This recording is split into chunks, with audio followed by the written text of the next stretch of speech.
Okay. Just a click. Okay, good afternoon. I'm Scott Robson. I'm the Deputy Director of Denver Parks and Recreation. The way Denver's set up is under two deputy system. I oversee all the park system, and someone else gets to have fun with all the 29 rec centers in Denver. But I want to introduce our team real quickly here. I've got Tim Woganot with us from Trust for Public Land. Tim's the Colorado State Director.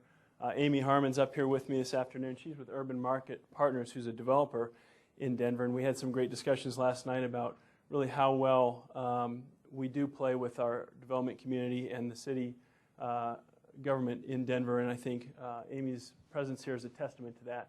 And I've got Stephanie Gripney from University of Colorado in our real estate center in the business school up at CU in Boulder. So it's a really great team that we've put together. I talked to, I think, Dan earlier about his points around setting up that right team. It took us a little while to find that right team, but I think we've got a really diverse group here that's working together now, fast and furious on this project. So I just want to give you a very brief background on Denver's system. We are the only city here west of the Mississippi today, so we're a little bit different in a lot of ways, but it's been already fun to see the differences between Philadelphia and Wilmington, and we come from a different perspective as well, and our situation's different. We are very much a system that was planned out more around the late 1800s into the turn of the century. We're a Frederick Law Olmsted Jr. Park system.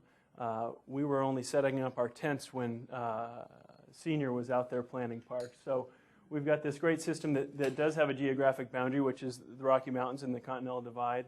We built very much around the Platte River and Cherry Creek, and luckily Olmsted Jr. got to town soon enough to set up a system that linked our parks and our parkways together in a very nice way where we at least have a strong foundation that we're building off of. So within Denver, we have roughly 240 named parks at least.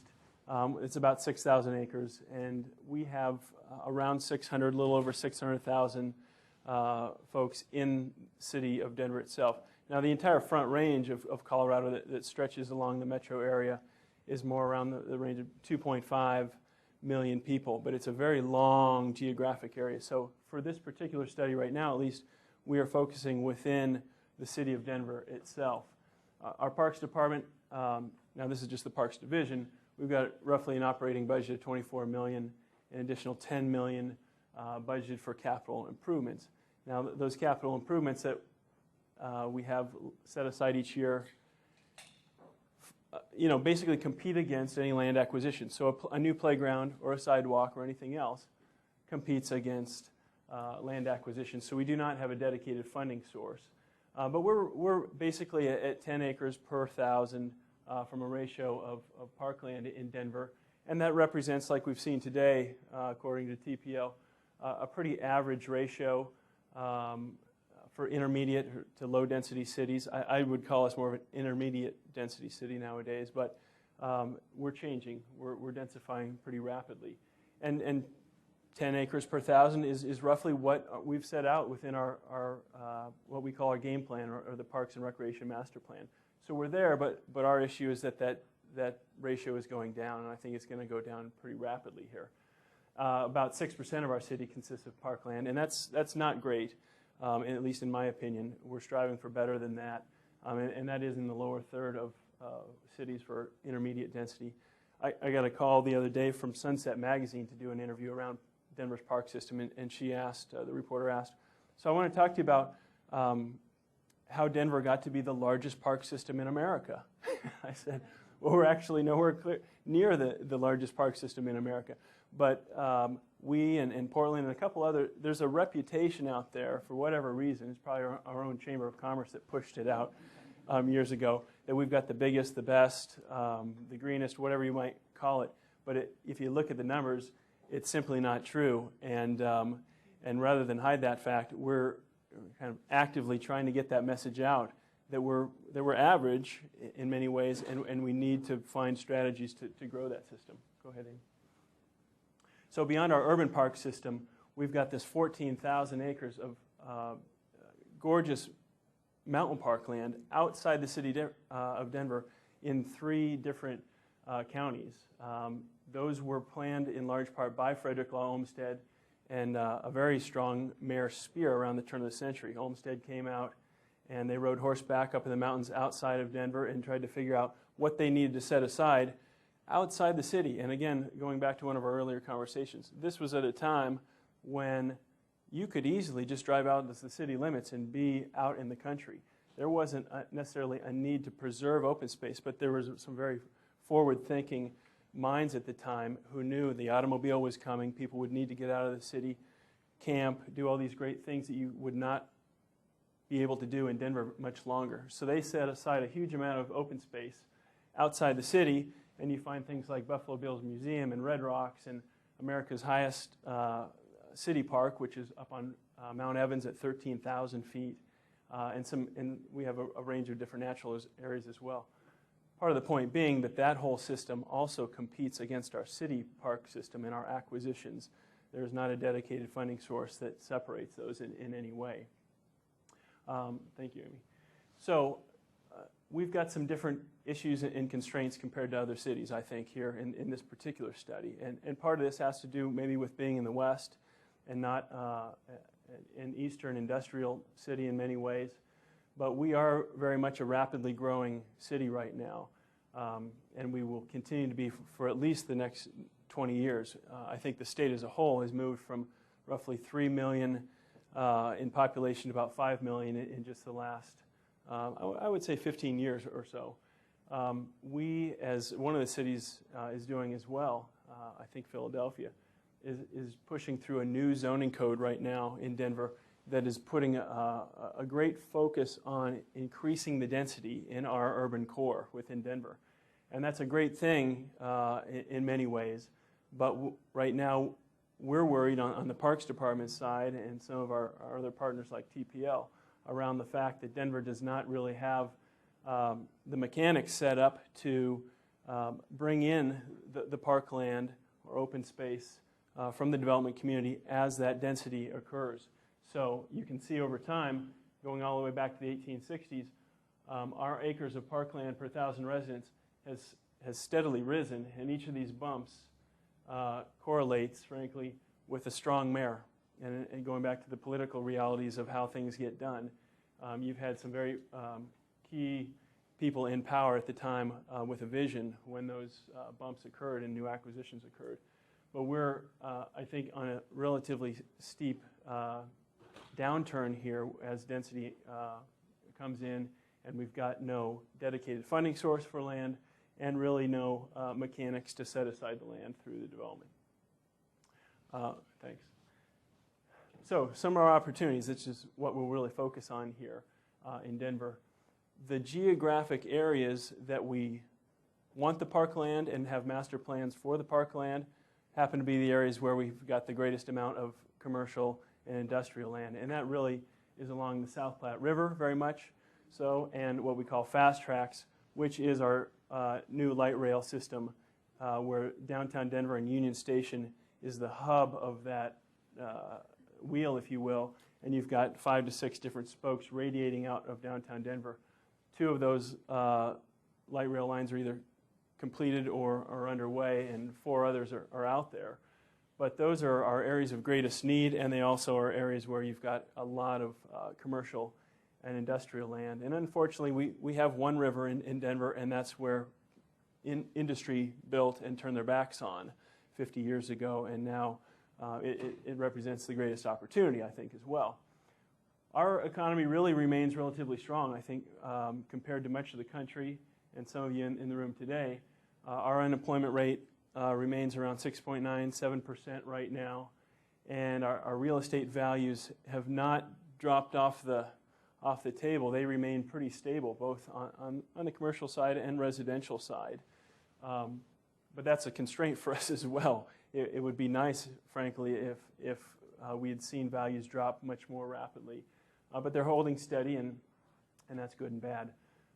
We've talked about already here our strong political needs, and in Denver we've got really, really strong political and citizen support for expanding the park system.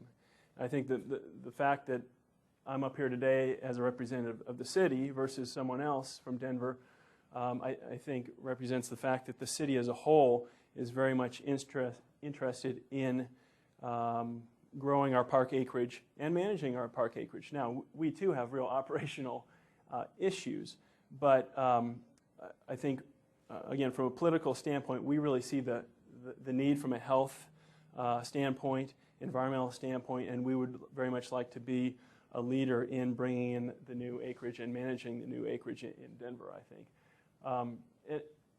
We can really build, I think, off some really, really strong examples that we recently completed, and this is, between 5 and 15 years back, along the South Platte River, which is in the downtown core, right next to Coors Field and the Rockies baseball stadium, where the city, under the last mayor, converted between 60 and 100 acres right in the core of industrial, an old power plant, literally industrial wasteland along the river, and converted into some of the city's most beautiful parks. That has spurred what we think is close to $5 billion in economic development through the downtown core, all the way from Coors Field through what we call Lodo or lower downtown.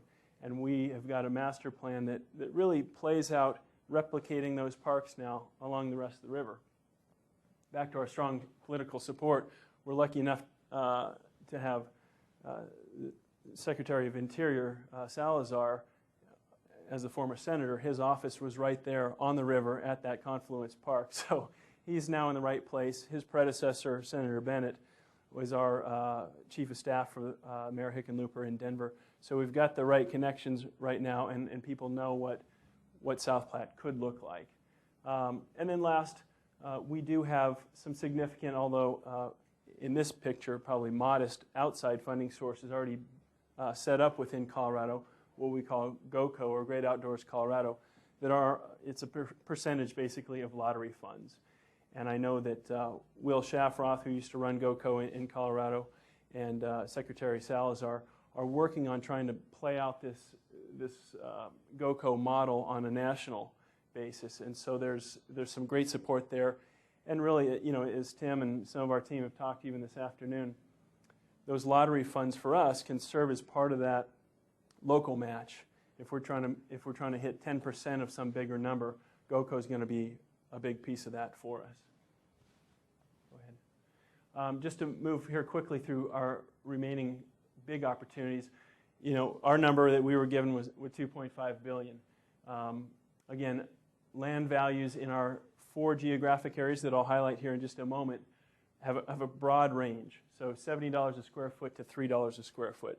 That's roughly $3 million an acre down to, help me with this, $200,000 an acre maybe. So if we use 60% of that total, we're looking at 3,500 acres of new parkland in Denver. Again, we're starting with 6,000.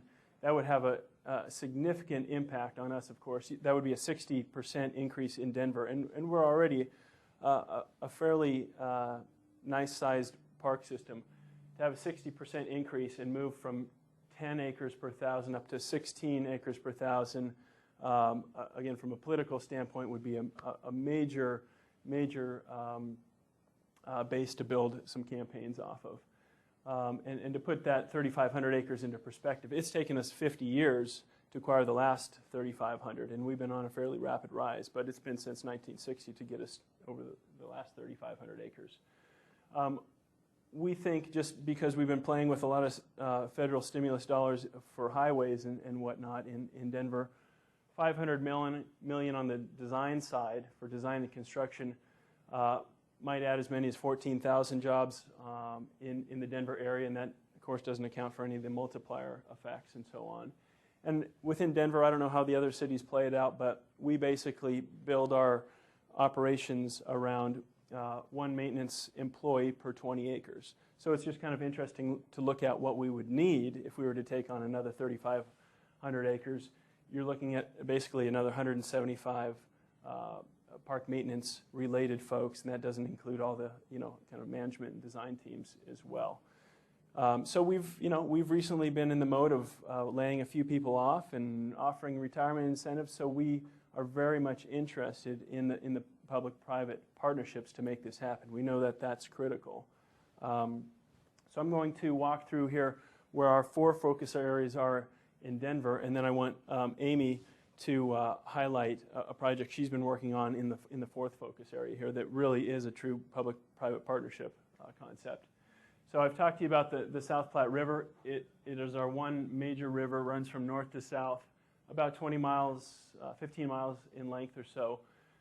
You see here, this is the downtown core. This strip of green is the Confluence Park and Commons Park that was just developed over the last 10 years or so into really the highest density area of the city and most popular parks now almost. And you've got public service power plants. You've got industrial all through this section of river. So huge opportunities. You don't have the foreclosed properties, not major areas of vacant land, but certainly underutilized land that we think holds a great opportunity in Denver. Okay, Amy. These areas highlight, I believe these are half-mile radiuses outside of each of the planned rail stations throughout the Denver region. Again, very much like City of Atlanta, you see here the new light rail routes that are either planned or existing and the sites themselves. And we see those as really fantastic areas to build out new parkland and acquire commercial before those stations begin development to take advantage of the land prices as they currently exist. Okay. Here we've got a different scenario, and this is a little bit more like a Wilmington situation. It is more residential focused here. We've got Federal Boulevard that runs north to south, very much an old commercial corridor with everything to the west of that residential. And you have these intersections of these very linear gulch systems we call, or linear park systems that intersect with that Federal Boulevard. You can't see that park system, though, from the roadways. You would never know it was there as you drive by. So we've got a plan in place that we've just adopted within Denver to not only improve those linear park systems, but open up the park system from the major boulevards so that the public can see it, can access it. And we haven't identified it on this map, but we do have great residential opportunities along those linear gulches as well. When we fold out that foreclosure map, this is by far the highest foreclosure rate in the city, if not the entire Front Range of Colorado. So there's enough density there where we could not only open up commercial, acquire commercial properties to open up the parks, but also begin to acquire the clusters of homes along those linear gulch systems so that the neighborhoods, from a walkability standpoint, could begin to get into those areas. And then our 4th and final focus area that we've been working on is in the downtown core. It's what we call Brighton Boulevard, but really it moves from literally downtown and the Coors Field baseball stadium up north through a very industrial part of town. And I'm going to have Amy talk about a project that she's been working on at the base of this focus area where we really think some public-private partnerships are going to be a model here for what we do in the rest of the city.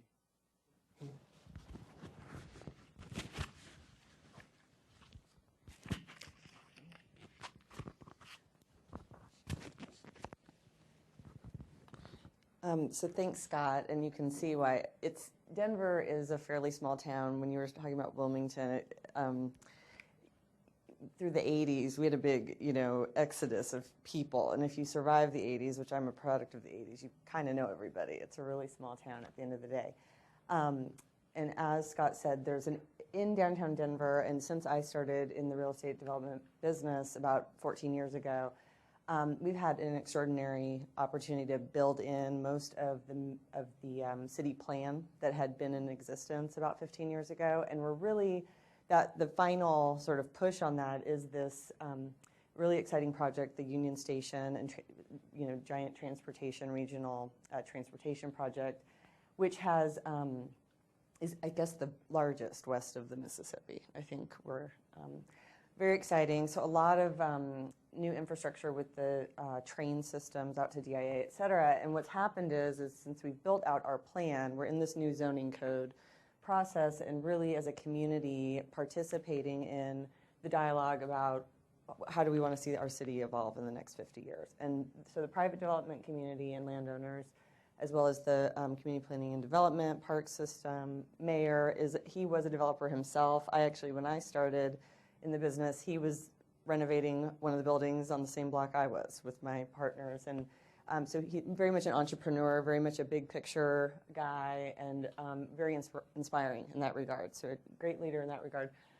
So here's Coors Field, which is the Rockies baseball stadium. Union Station is right here. And the whole Union Station transportation project that is also a public-private partnership is underway. This is the major park that Scott had mentioned that had been built really under Webb, which was a mayor in a minute. So anyway, this is Lodo, and we've built it out. We've renovated our old warehouses. We've built new construction. There are very few developable parcels in this area. But when you go north of the ballpark, this is where you start to have a real checkered reality. And you can go ahead now.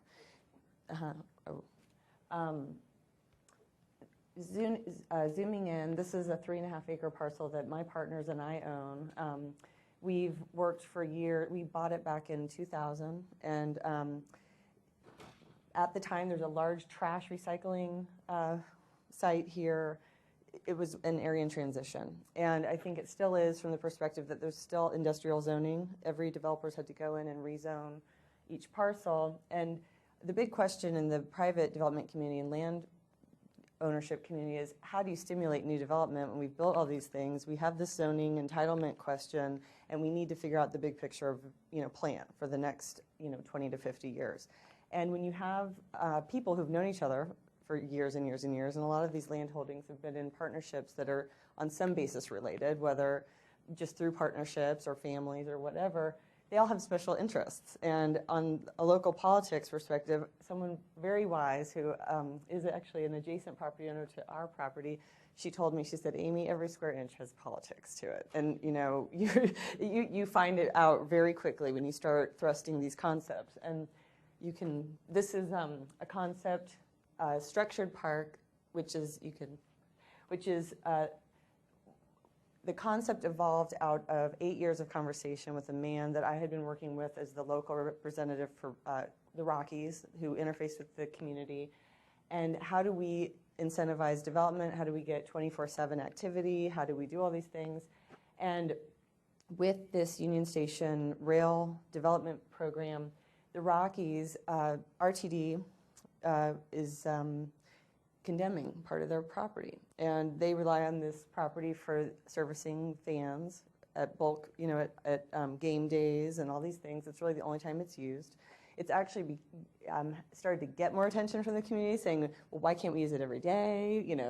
It's so horrible, the heat island effect, all these different, so all the, common themes that we're hearing in all cities started happening. And so I've been on the board of the Ballpark Neighborhood Association, as well as the Lodo District, as well as 800,000 other community sort of organizations, just because I'm interested in how can we all work together, how can we get a solution that really is a win-win and really ultimately can help reinforce that big long-term plan with community planning and development. So this was the result concept. In this, we are proposing we can replace the Rockies parking under our property. There are some elevation opportunities where we can build the structured parking. They gain actually additional access in and out. It can become a 24/7 usable public resource, and then we can build above. We offer this first phase 23-acre structured park, and you might be familiar with Highline Park in New York that just opened, which is a very exciting project. This idea is a very appropriate vertical development concept in a city that needs to refine and integrate all of its improvements and start to build that foundation for the future. That's really, and so I'm very grateful for people like Scott who were really early advocates. I actually went to the mayor initially and said, I've got this idea, and he and then the director of the Office of Cultural Affairs put me right on it, and I became chair of this infrastructure committee for the Biennial of the Americas, and it's kind of a lesson of be careful what you kind of throw out there, because all of a sudden I'm very active. But Denver's an exciting place of partnership, and I think in general as a community, we have a legacy of that. And as Scott pointed out with our mayors, we've had these strong leaders who really call on the private community and say, how are we going to get out of this? How are we going to build for the future? And that's the place we're in. And we're starting to look more vertically as we're more committed to density and that mixed use kind of environment. One last point, just in terms of the public-private partnership and the community-driven improvement plans. In the Ballpark neighborhood, we have 13 service providers, which are homeless shelters, various substance abuse types of education and outreach. We've got a large population of released convicts, who come in and are looking for reentry opportunities. And we've taken a proactive position in that to work with these service providers and organizations, with the police and with all sorts of other people, because we're a city and we've got all these realities. And if we don't participate in how that translates into our infrastructure, we've just decided to take that on as if we don't deal with it, we'll deal with it in another way. So we're being proactive. And in the programming side with the public-private partnership, what happens versus a park charter restricted operations program is that we can start to open up these ideas of creative service solutions, participation solutions, educational solutions, of course the health, et cetera. So we're very hopeful that we can be one of the 6 or however many projects if we get the opportunity to have the funds from the federal government. So thank you.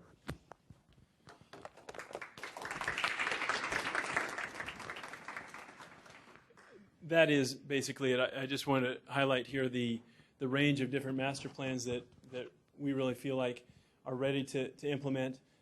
These don't mean anything to you, of course, but we've got a lot on the shelves or in development, but I think many of them really cross with the 4 focus areas that we highlighted today.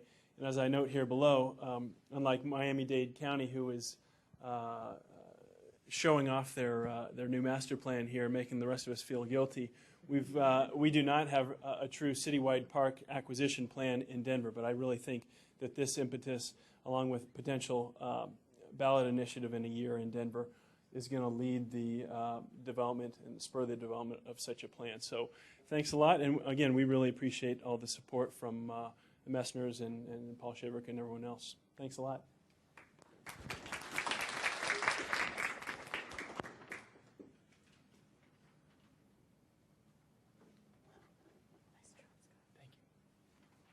I'll just pull it.